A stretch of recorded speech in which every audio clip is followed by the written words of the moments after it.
জয় আই অসম। আমি কা নামানো, আমি কা মনা নাই, আমি কা নামানো। দিল্লীয়ে ষড়যন্ত্ৰ ৰচনা কৰিছে।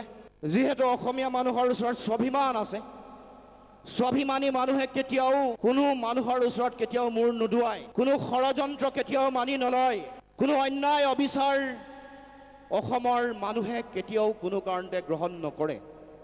আৰু সেইকাৰণে দিল্লীয়ে তেওঁলোকে অসমৰ এই মানুহৰ স্বাভিমানী মানুহৰ তেওঁলোকৰ মেৰুদণ্ড ভাঙিবৰ কাৰণে, তেওঁলোকৰ মেৰুদণ্ড ভাঙি এটা পংগু জাতিসত্তাত পৰিণত কৰিবৰ কাৰণে তেওঁলোকে ষড়যন্ত্ৰ আৰম্ভ কৰিছে। কোনো বদনে, কোনো বিশ্বাসঘাতক প্ৰতাৰকে যিমানে ষড়যন্ত্ৰ নকৰক লাগিলে অসমীয়া মানুহৰ স্বাভিমান, অসমীয়া মানুহৰ চিন্তা চেতনাত তেওঁলোকে ভৰিৰে মোহাৰি বুলডজ কৰি তেওঁলোকে যদি ভাবিছে অসমীয়া মানুহৰ আত্মপ্ৰতিষ্ঠাৰ এইখন সংগ্ৰাম তেওঁলোকে ধ্বংস কৰি দিব পাৰিব, তেতিয়াহ'লে তেওঁলোকে মূৰ্খৰ স্বৰ্গত বাস কৰিছে, এই কথা নিশ্চিত।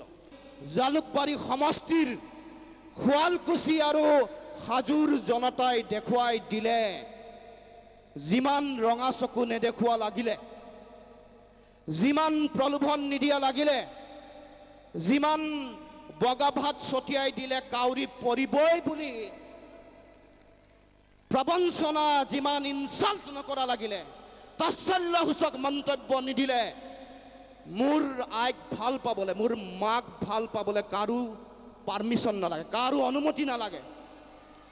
মোৰ আইৰ মুখৰ ভাষা জীয়াই ৰাখিবলৈ সৰ্বানন্দ সীমন্তৰ পাৰ্মিশ্যনৰ কোনো তেওঁলোকৰ অনুমতিৰ প্ৰয়োজন নাই। আৰু সেই কথাই এই জালুকবাসী ৰাইজে দেখুৱাই দিলে। যোৱাকালি মন্তব্য দি সাংঘাতিক শংকৰ মাধৱৰ কথা কৈছে। আৰে শংকৰ মাধৱৰ কথা এইসকল ব্যক্তিৰ মুখত শুভ নাপায়তো। নৈতিক অধিকাৰ কেতিয়াবাই হেৰুৱাই পেলাইছে। যিগৰাকী ব্যক্তিয়ে নিজৰ শিক্ষাগুৰুক মাল বুলি কয়, যিগৰাকী ব্যক্তিয়ে নিজৰ শিক্ষাগুৰুক শ্ৰদ্ধা জনাব নাজানে, কথাৰ প্ৰতি ভাৰতীয় সংস্কৃতি, অসমীয়া সংস্কৃতিৰ কথা কয়, সেইসকল ব্যক্তিৰ শ্ৰীমন্ত শংকৰদেৱ মাধৱদেৱ জাতি গঠন প্ৰক্ৰিয়াৰ প্ৰাণ প্ৰতিষ্ঠা কৰা এইসকল স্বনামধন্য ব্যক্তিক নাম লোৱাৰ তেওঁলোকৰ অধিকাৰ নাই। এইসকল ব্যক্তিয়ে তেওঁলোকৰ নাম ল'লে তেওঁলোকৰ মাহাত্ম্যত কিছু আচুৰ পৰিব। শ্ৰীমন্ত শংকৰদেৱ মাধৱদেৱৰ মাহাত্ম্য তেওঁলোকৰ মহানতাত আচুৰ পৰিব। গতিকে তেওঁলোকৰ নাম নল'বৰ কাৰণে আমি ছাত্ৰ সন্থাই সকিয়নি জনাইছোঁ।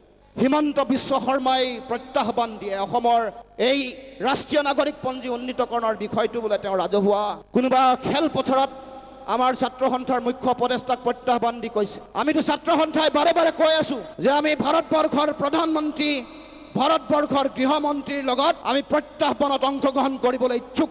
আৰু ভাৰতবৰ্ষৰ প্ৰধানমন্ত্ৰী আৰু গৃহমন্ত্ৰীয়ে যদি ইচ্ছা কৰে অসমৰ কোনোবা পদলেহনকাৰী সাংগু পাংগুক কাষত ল'ব, তেতিয়াহ'লে ল'ব পাৰে। আৰু হিমন্ত বিশ্ব শৰ্মাক আমি ক'ব খুজিছোঁ, সদৌ অসম ছাত্ৰ সন্থাৰ বিভিন্ন শাখা গোট, উপশাখা গোট, প্ৰাথমিক গোটৰ বহু ছাত্ৰ সন্থাৰ কৰ্মকৰ্তাই প্ৰত্যাহ্বান জনাইছে। আৰু যদিহে সাহস আছে শাখা গোটৰ, উপশাখাৰ, প্ৰাথমিক গোটৰ ছাত্ৰ সন্থাৰ কৰ্মকৰ্তাৰ এই প্ৰত্যাহ্বান গ্ৰহণ কৰক, কাৰ এই মুকলি বিতৰ্কত অংশগ্ৰহণ কৰক। মোদী অমিত শ্বাহৰ ভাৰতবৰ্ষ নহয়, এখন ভাৰতীয় মানুহৰ ভাৰতবৰ্ষ। ইয়াত হিন্দু মুছলমানৰ নামত ভাৰতীয় মানুহক ভাগ ভাগ কৰাৰ ৰাজনীতি ইয়াত নচলিব। এই দেশক জীয়াই ৰখাৰ, এই দেশলৈ অহা প্ৰত্যাহ্বান মষিমূৰ কৰাৰ দায়িত্ব আমাৰ সকলোৰে। এই ভাষা মোৰ ভাষা, এই ভাষাক জীয়াই ৰখাৰ দায়িত্ব আমাৰ সকলোৰে। গতিকে এই সংকল্প, এই আহ্বান লৈ সকলোৱে একেস্বৰে সমস্বৰে কওঁ আহক, জয় আই অসম, জয় আই অসম, জয় আই অসম। কা আমি মনা নাই, কা আমি মনা নাই, কা আমি মনা নাই, কা আমি নামানো, কা আমি নামানো।